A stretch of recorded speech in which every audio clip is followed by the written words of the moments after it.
大家好啊，作为一名每天坐在电脑前工作很久的这种内容创作者呀，我是深深体会到这种久坐啊带来的困扰啊。不知道从什么时候开始，这个腰酸背疼就成了这个家常便饭。有时候呢，就连续剪几个小时的视频啊，站起来以后，双腿都是麻木的。啊，更糟糕的是呢，有时候会出现这个颈椎的不适啊，时不时的还就是头晕目眩这种的。然后呢，我就尝试站立办公。但是站久了之后啊，又会出现双腿特别沉重啊，而且呢，这个脚踝也浮肿啊，就是让我就在想啊，到底什么样才是真正健康的这种工作方式呢？今天呢，要跟大家分享啊，刚刚发表的两项重要研究，他们的发现啊，可能会颠覆我们对这种办公方式的认知啊，最新发表在国际流行病学期刊循环这个系统期刊上的两项研究啊，用比较严谨的科学方法告诉我们，事情可能没有那么简单这两项研究啊，一个来自澳大利亚的悉尼大学另一个来自西弗吉尼亚大学他们都基于高质量的数据收集和分析，给我们揭示了一些出人意料的发现。那么在过去10年里边久坐的危害得到了广泛的关注主要是电动的普及。研究表明呢，每天久坐超过6个小时的人群患心血管疾病、糖尿病这些慢性病的风险是明显升高。2020年发表在英国运动医学杂志上的一项荟萃分析就显示呢，即使坚持规律运动过多的久坐的时间仍然会增加死亡的风险。那为了应对这个问题就站立式的办公就应运而生。那这种呢，可以随时调节高度的这种办公桌允许使用的人在坐着和站立之间自由的切换。那到2023年这个全球站立式办公桌市场规模已经达到了50亿美元预计未来几年还会持续增长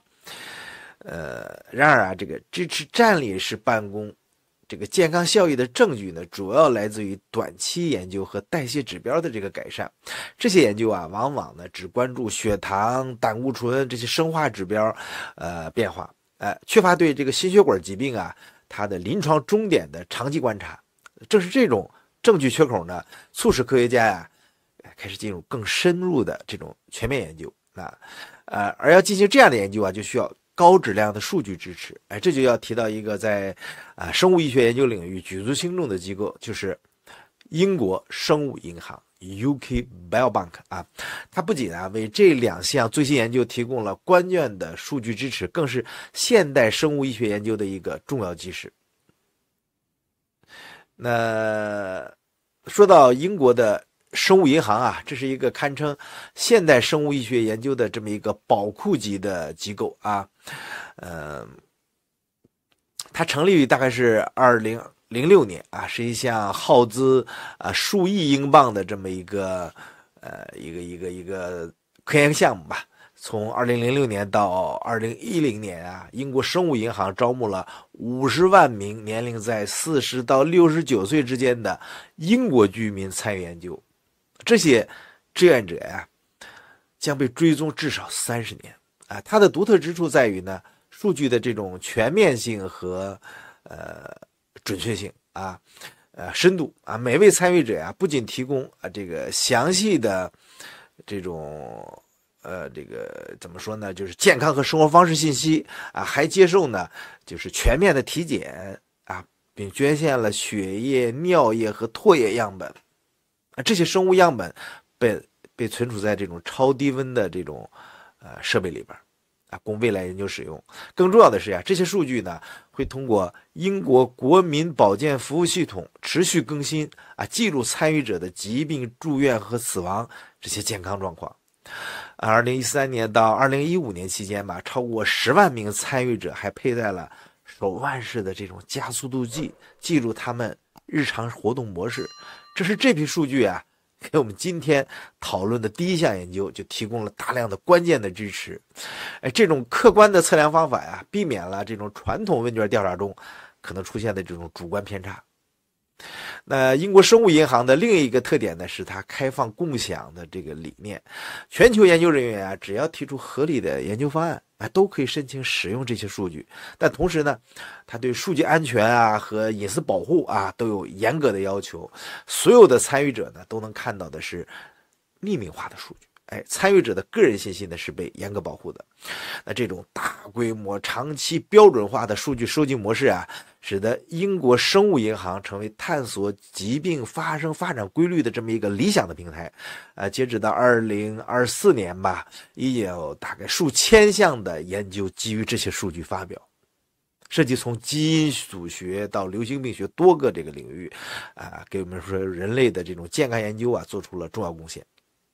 那基于英国生物银行的这些优质数据啊，澳大利亚悉尼大学啊，就是查尔斯·白金斯中心的研究团队呢，就进行了一些大规模的研究。这项研究啊，分析了83013名成年人的数据。这些参与者呀，都佩戴了特殊的加速度计，精确记录他们每天的坐姿啊、站着和运动的时间。那我们先来了解几个重要的概念啊。研究中啊就提到的叫静态行为，叫 stationary behavior 啊，包括坐姿和站姿两种状态。它们的共同特点呢，就是没有明显的身体移动，能量消耗比较低。研究还特别关注了2类的健康结局，一类主要是心血管疾病，包括冠心病、心力衰竭和中风。第二个呢是站立性的循环疾病，包括直立性的低血压和静脉曲张等等啊。研究发现啊，当每天静态时间超过12小时，或者久坐时间超过10个小时，心血管疾病的风险是显著增加。具体来说呀，静态时间每超过12小时增加1小时，心血管疾病风险增加13%。那久坐时间每超过10小时增加1小时，风险就增加15%。最令人意外的是啊，单纯增加站立时间并不能降低你的心血管病的疾病风险。相反啊，每天站立时间超过2个小时后，每增加30分钟，患这种站立式循环疾病的风险反而增加了11%。这说明啊，简单的站立式替代久坐，可能它并不是一个理想的解决方案啊。那第二项研究啊，是基于一个名为叫Reset BP 啊，就是减少久坐对血压的影响的这种随机对照组的实验。它是由西弗吉尼亚大学的Bethany Baron Gibbs 教授主导的。那么这项研究啊，这个它主要呢是图呢就是这个，它是首个吧专门针对这个血压偏高的人群做这种久坐干预实验啊。它采用了最严格的这种科学实验统计，随机对照实验呢被称为医学研究的这种金标准。所以这项研究中啊，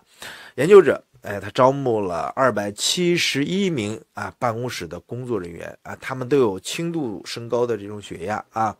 收缩压在120到159毫米汞柱之间，或者舒张压在80到99毫米汞柱之间，但还没有需要服用降压药，就不太严重的时候。那这些参与者被随机分成2组干预组和对照组。那干预组和参与者获得了一套减少久坐的这种装备，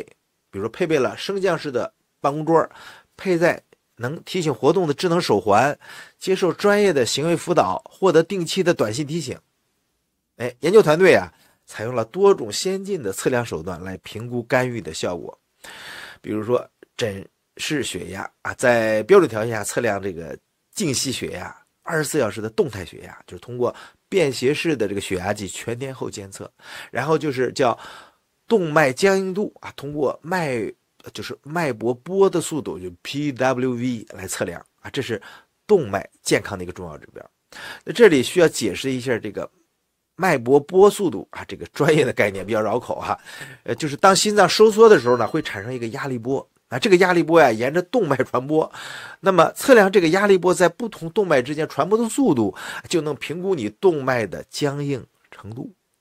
速度越快，说明动脉越僵硬，这往往是心血管病它的早期征兆。那经过3个月的干预啊，研究发现呢，干预组确实减少了大概1.15小时的久坐时间，增加了大概0.94小时的站立时间，步行时间呢是略微增加，大概是5.4分钟。然而啊，这些行为改变并没有带来预期的这种健康改善，血压没有明显下降，动脉僵硬程度呢也没有改善。更令人就是担心的是啊，工作时间的站立反而和这个动脉僵硬度增加它有关。那这个研究的独特价值就在于啊，它首次在一个需要改善血压的人群中，用严格的试验方法验证了站立式的办公的效果。结果表明什么呢？仅仅久坐啊，换成站立，可能并不足以改善心血管健康。所以这2项发现是高度一致，都指向了一个重要的结论，就是解决久坐问题的关键不是简单的改变姿势，而是需要更全面的这种活动策略。所以啊，这2项研究的发现是具有重要意义的。那大家想想，这个悉尼大学呢，他们的研究啊，利用了超大样的，就是83013人吧，和客观的这种测量的设备，就是 RESET-BP 实验，采用了更严格的这个随机对照设计啊。这2项研究啊，都使用了多个客观的这种健康指标，而不是简单的这个问卷调查啊。那么其次呢，这些发现啊，都揭示了一个重要的生理机制，就是为什么站立不能有效的改善血管健康呢？研究者就提出了肌肉泵的理论来解释。我们的肌肉系统啊，有一个特殊的单向瓣膜，帮助血液呢逆重力回流。腿部肌肉的收缩和舒张啊，就像一个泵，帮助推动血液回流。静态站立的时候啊，这个泵基本上处于停滞状态，反而可能因为重力作用导致血液在下肢淤积。但是这2项研究当然也有一些局限性了，因为英国生物银行它的数据主要是来自于白人群体啊。RESET-BP 的干预时间呢是相对较短，就是对立的那个实验只有3个月啊。那么参与者的平均血压是处于相对较低的水平啊。那么研究者的对象呢也局限于在办公室工作的人群啊。所以这些局限性也提示我们的研究结果啊，在推广到其他人群的时候需要谨慎。比如说对血压更高的人群，对于需要长期站立的这些职业人群，对于年龄更大的或者更年轻的群体，或者对于有其他健康疾病问题的人群。所以我们觉得最重要的启示是什么呢？就是我们需要改变久坐有害，所以站立就好这种过于简单化的思维。人体需要的是什么呢？是动态平衡，而不是简单的从一个极端走向另一个极端。这就引出了一个关键的问题啊，我们到底应该如何安排日常的工作和活动？下面呢，我们提一些简单的实用建议啊。那么工作姿势的安排啊，避免啊连续久坐超过1个小时，也不要连续站立超过30分钟。就是如果你使用升降桌啊，建议每次站立15到20分钟，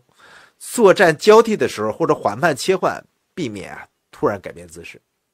再一个就是增加日常活动啊，就是每小时起身走动2-3分钟，接电话的时候呢可以站起来来回是吧走动，午休后做5到10分钟的这种慢步走啊，选择步行的去稍远一点的这种茶水间啊或者卫生间，尽可能走楼梯而不是乘电梯。在工作间隙呢，也要简单活动，比如说原地的踮脚尖啊，促进这个小腿肌肉的收缩，做几个深蹲是吧，增加大腿肌肉的收缩，或者呢，办公室瑜伽，如果你条件具备，就是伸展紧张的这种肌肉。那这些动作呀，每天持续1到2个小时啊，把1到2分钟即可啊，就是每次持续1-2分钟即可。那需要注意的情况啊，就是如果你血压不稳定的时候啊，你改变姿势的时候，你要格外小心。那你有静脉曲张的问题的人呢，还是要避免长时间的站立。孕妇啊，或者有平衡问题的人，你使用升降桌的时候啊，还是需要格外注意安全。比如说头晕啊，或者不适感的时候，要立即坐下休息。所以这些研究啊，就是提醒我们的，就是不管你是久坐还是久站，对健康都没有好处的啊。关键不在于你选择坐着还是站着工作，而在于保持这种运动的姿势和多样性。通过适度的运动来打破这个静态行为，才是更有效的这种健康策略。当然了，目前来说呀，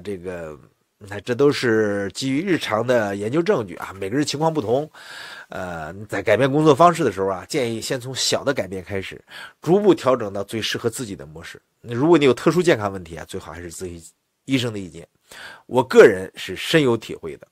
我大概在3年前啊，因为搬家，我在自己家里边做了几件家具，也很简单啊，就是转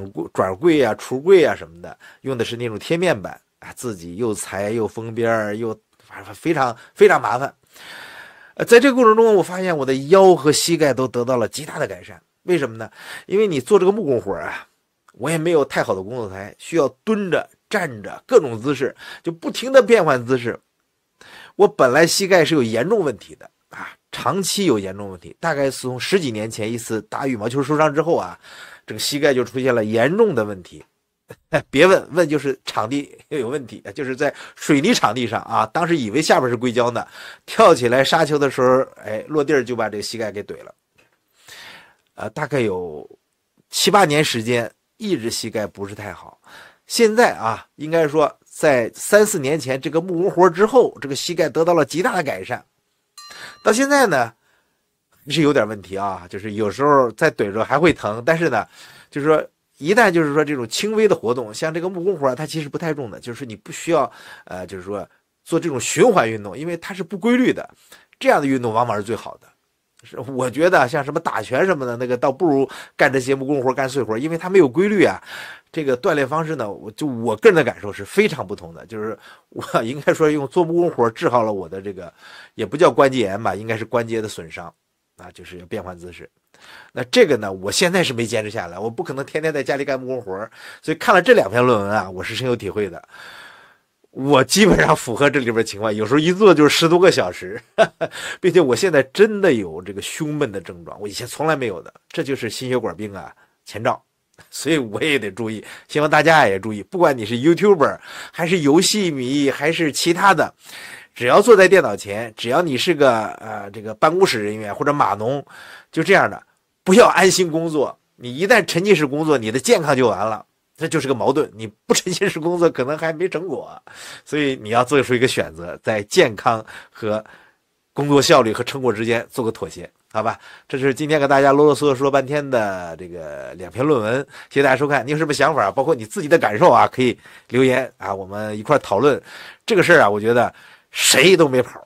这个什么颈椎病啊、腰椎病啊，就我知道的人里面几乎没有不得的啊，特别爱好运动的人除外，好吧？拜拜啊。